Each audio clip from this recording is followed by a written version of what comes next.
Então, continuando, uma coisa que a gente não pode desprezar, temos que levar em consideração para poder entender esse surto de imperialismo no período, foi o papel das missões religiosas e científicas. Essas missões, sobretudo missões protestantes, católicas também, mas nessa época a boa parte era protestante, elas vão difundir o cristianismo, em especial na África, na Ásia, mas também vão difundir costumes, hábitos, a cultura europeia. E as missões científicas, além das próprias missões, expedições científicas, né, junto com as missões, elas vão fazer um reconhecimento geográfico de regiões até então inóspitas para os europeus, né, para as grandes potências ocidentais. E com isso vão descrever os povos, seus hábitos, suas culturas, fazendo uma espécie de um relatório, né, um reconhecimento da região, que depois facilitou a conquista colonial. Isso aí vai ser muito forte, muito importante nesse período que a gente está analisando.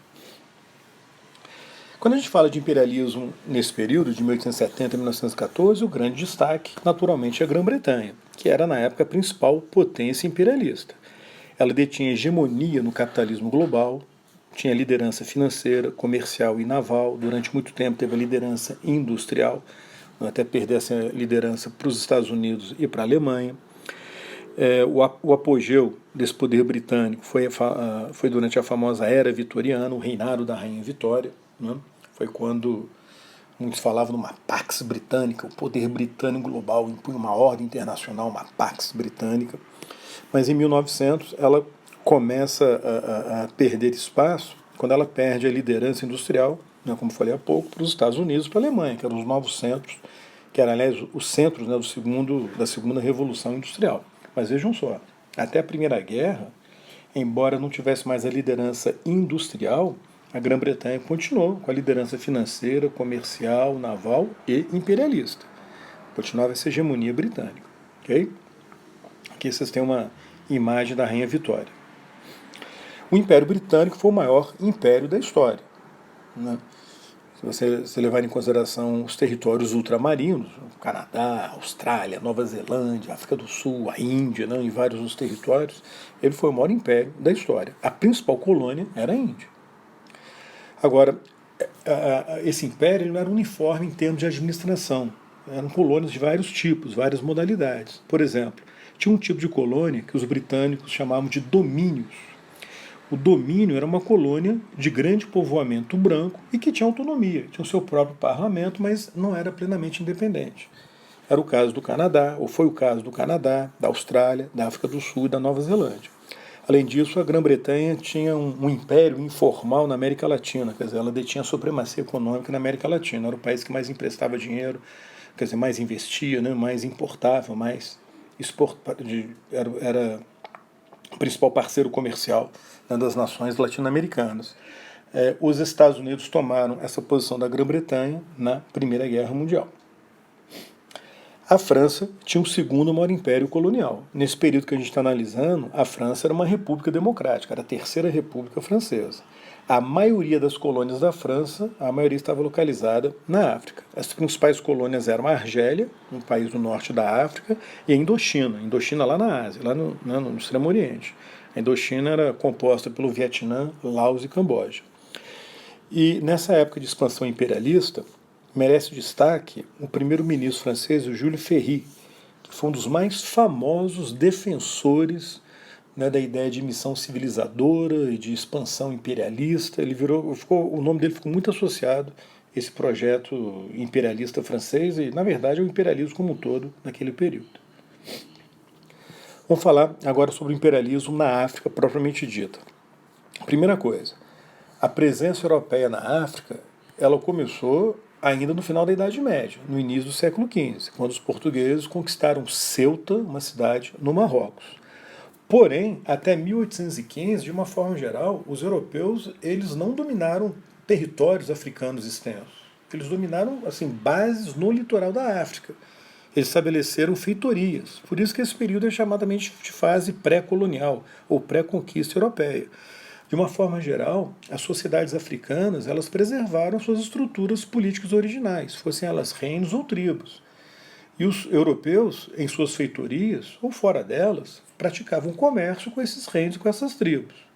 Importavam ouro, pimenta, marfim, um produto ou outro, mas a principal mercadoria nessa época, né, procurada pelos ocidentais, era o escravo, eram escravos. Né? Em razão da escravidão que foi desenvolvida na América, né, em especial na América colonial, a venda de escravos africanos, né, para os colonos na América virou um dos principais negócios dos europeus na África.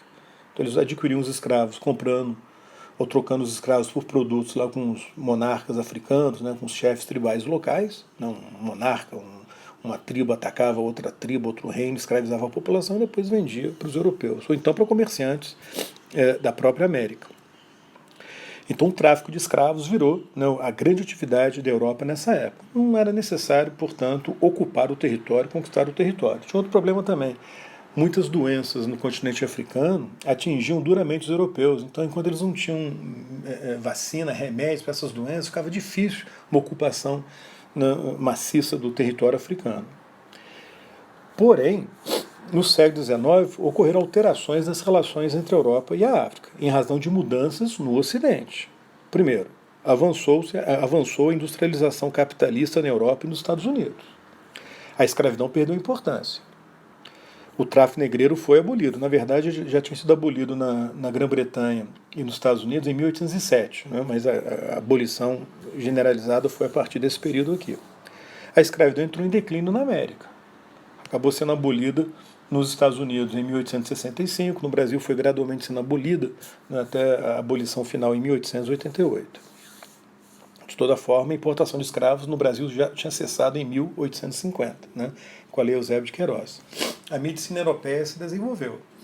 Com isso surgiram vacinas e remédios para poder enfrentar as doenças na África. E foram surgindo, portanto, motivos e condições para a conquista da África, que são aqueles motivos que a gente viu, né? Segunda Revolução Industrial, capitalismo financeiro, ascensão de novas potências, né? Primeira Depressão e tal. A conquista europeia da África ela foi marcada por um processo que, na verdade, não foi novidade não, isso aí marcou na expansão imperialista até na América, que foi a criação de fronteiras artificiais, estabelecimento de colônias com fronteiras criadas pelos conquistadores, né?